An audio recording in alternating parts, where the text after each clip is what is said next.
Good morning. It's August 2nd, 2008. We're in our 4th day at the ABPsi annual convention. It's our 40th convention. And today I'm honored to interview Dr. Frederica Brooks. So Frederica, I'm so impressed with your recent accomplishments and getting your PhD. There's so much that you've done, and there's so much as far as involvement in ABPsi and across the years. So I want to start off with just helping people get to know you. So tell us a little bit about yourself, where you're from, where you grew up. Okay. Thank you, Ms. Clark. As you mentioned, my name is Frederica Brooks. I'm originally from Florence, South Carolina. Okay. And I'm a middle child. I have an older brother and younger sister. And I currently now reside in Maryland. Okay. Right. So tell us about, what kind of student were you growing up? Growing up, well, my father was a high school principal, so I enjoyed studying, but I always enjoyed reading also. Okay. Growing up, I was in a theatrical troupe, and so my goal was to become an actress or a psychologist. So I did acting through high school, didn't pursue it in college, and in college went to Clark Atlanta University, and that's where I began to pursue the degree in psychology. So I would say I was studious, enjoyed reading, but very active. I played marched on the band, played the flute, played the piano. So wow. Arts and culture and all of that I enjoyed. So really well-rounded, really talented. I'm guessing you had some strong early influences. Who would those be? I would say my parents, family members as well. My dad went to the March on Washington, and my mother attended Ebenezer in Atlanta when Martin Luther King was still alive. So I can recall going to see Nelson Mandela in Atlanta when he got released from jail. So my family has always been involved in civic and community giving back. So they were excellent models. Wow. And so then you said you went to college and you majored in psychology and... psychology at Clark Atlanta. Right, okay. Left Clark Atlanta, actually did not get accepted into a graduate school immediately following that. So that was very devastating for me. But I knew I wanted to work in psychology. So I actually got an opportunity to move to Michigan and manage my cousin's adult foster care home. Wow. And while there, actually, I missed the deadline, but for me, it was God really working it out, because what happened was in my interview, the interviewer said the application deadline has passed. We offer a minority fellowship that has passed, but if you want to come, here's the application, fill it out. So they paid full ride for me to get my master's at Eastern Michigan University there in Ypsilanti, Michigan. So I graduated there with my master's in community counseling. So I worked with the Kellogg Foundation, just so many things. And so it taught me the lesson of how we can plan our life out, but there's always a divine plan, and that's always better than our own. Wow. So you definitely have tenacity and all the things that you've gone through. What really fostered your interest in psychology? Because it had to be there. I mean, not getting into grad school the first time, but it sounds like you were really creative in ways that you found other opportunities for yourself. So where did that drive come from? And I think growing up, I always had friends who would come to me and ask for advice. Okay. And so in high school, we actually, as an elective, I took a course in psychology my senior year, and that sealed the deal. My teacher there, Miss Williams. And so after that, I was saying I knew that I wanted to do that. Also, I had an aunt who was a clinical social worker in private practice in North Carolina. So I remember as a young child visiting her office and seeing the doll houses and thinking that was fun. And then also she had flexibility since she had her own practice. So I would say those things really influenced me in terms of pursuing a career. Interestingly enough, my senior year of high school, I was in a debutante cotillion, and they wanted to know, what's your path for your life? And so when I just recently graduated in 2008, my mom brought that scrapbook because basically the plan was already laid out from my senior year in high school, which was in 1992. And so for my family to see me now actually have my doctorate these many years later, and then move on in terms of opening a community center, which is why I always say with children, you cannot discount when they say what it is they want to do in life, because you never know. Wow. Well, I'm just impressed with your ability to accomplish so much and follow that life plan. And even when it got off a little bit, it sounds like you were able to just have faith, and that carried you through to the next part. That's correct. So tell us a little bit about your transition to grad school. Okay. I would say my transition to grad school at Eastern Michigan was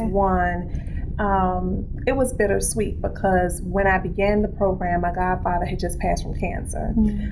But it was life changing for me, whereas with counseling, they spent a lot of time focusing on who you are as a person. And so a lot of my classes were very self-reflected. So it was a healing time for me and a time for me to spend and get to know who I am as a person. And then after leaving there, I worked in the field, and then I went back to school to pursue my doctorate in psychology. So I would say that they both were positive experiences for me, but in different ways. Because the focus was different, counseling versus psychology. And when you pursued your PhD, tell us about that transition.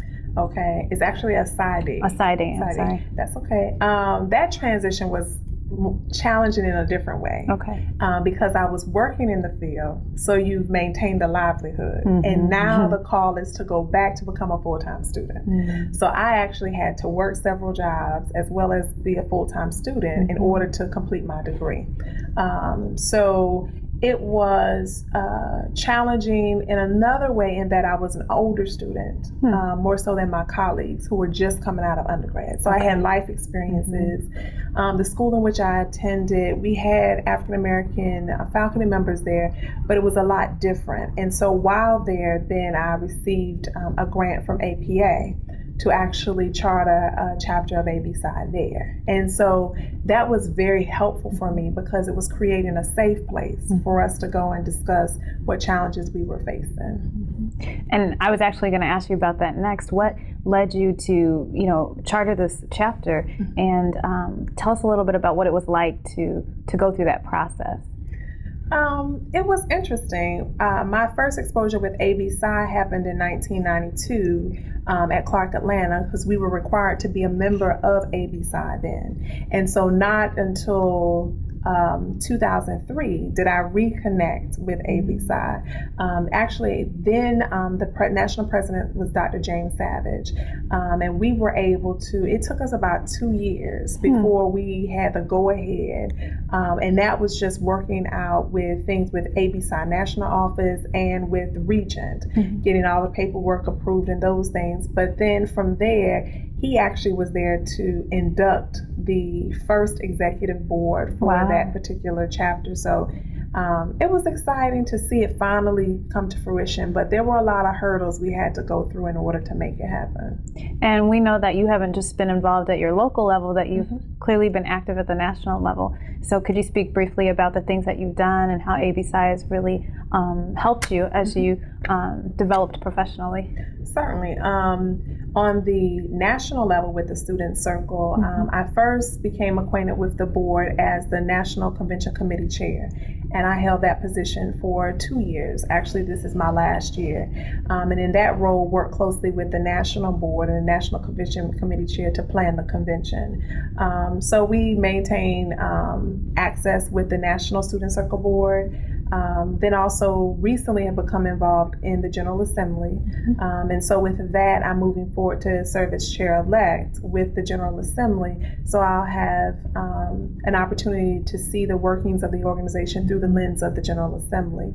And then with the National Board, again, I've had access to see how they coordinate and work on behalf of the organization. So I would say I've been able to see on the local, and then certainly right now I serve as chair-elect for Washington, D.C.'s chapter. Oh, okay. So I've seen it from the student, the professional, and then now with the national also. So considering your involvement in ABPsi, your clinical work you've done, your graduate training, all your experiences, what do you think are the kind of the key challenges that we as Black people face?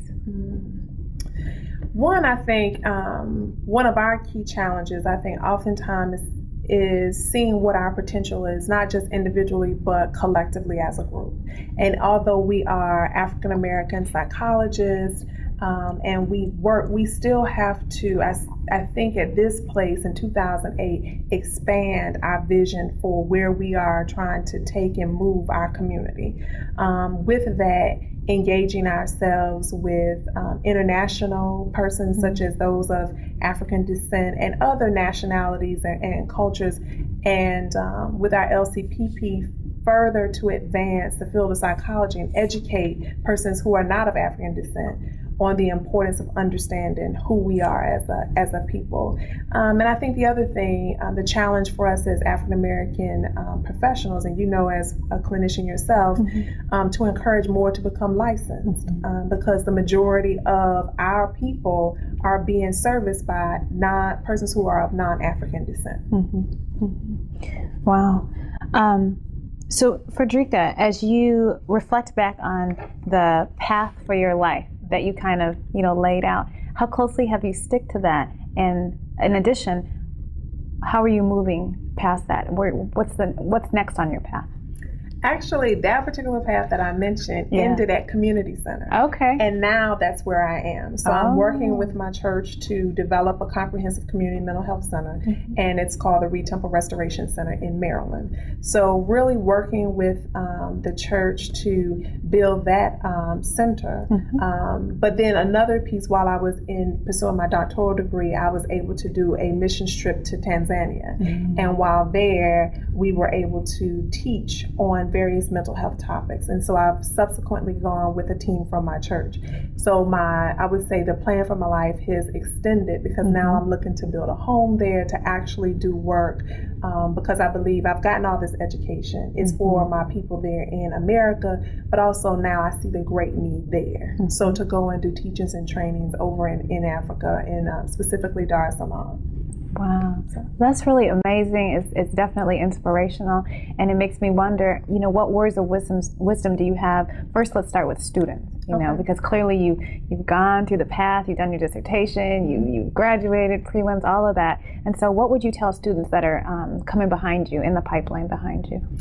I would say to students to really search the higher being, whatever that may be for that particular individual, as it relates to why were they placed here? What is our purpose? Why did the ancestors experience what they did and did so in love for us to come behind them? Find out what your purpose is. And once you know what your purpose is, believe that it will come to fruition. And don't allow racism, don't allow sexism, all the other isms, and don't allow other African Americans nor yourself to get in the way of you fulfilling your hopes and dreams. And so with that, then once you know your purpose, identifying persons who are walking in their purpose, so they can then challenge and mentor you, because if you align yourself with people who aren't clear about where they're going to have a hard time pouring into you. So being careful about who you align yourself with, but once you're able to do that, then walk it out. It won't be easy, but if you stick with it and persevere, it'll come to pass. Wow. So as now transitioning into an early career professional, that's what you are, what are your hopes for the organization? My hope for the organization is that while we're here at this pinnacle point of 40 years, we will take a hard look at the 40 years, keep that in perspective, but look at the great potential that lies ahead. Learn, be honest with ourselves about areas where we need to improve, and not to, not to sell ourselves short, because we've accepted the minimum standard. And so that we will continue to raise the level of expectation, realizing that everyone will not go with us, and it's okay. But even as we raise the level of expectation, we do so in love. That's we're supposed to tell truth in love. And so I really see us expanding beyond where we are now, as it relates to bringing more African Americans into the association, but then going international and being in a place where we take a stand, where news persons are not speaking on behalf of African American psychologists, but we're there saying and speaking, and they know, the larger system knows that we exist and we have a voice. Well, I have confidence that your voice will continue to be heard. I just know it in my spirit. So I thank you so much for taking the time today to interview. I really appreciate it. And of course, we wish you well in your endeavors and all that you're going to do in ABPsi and in your career and all over the world. So I've been interviewing Dr. Frederica Brooks. Thank you for tuning in.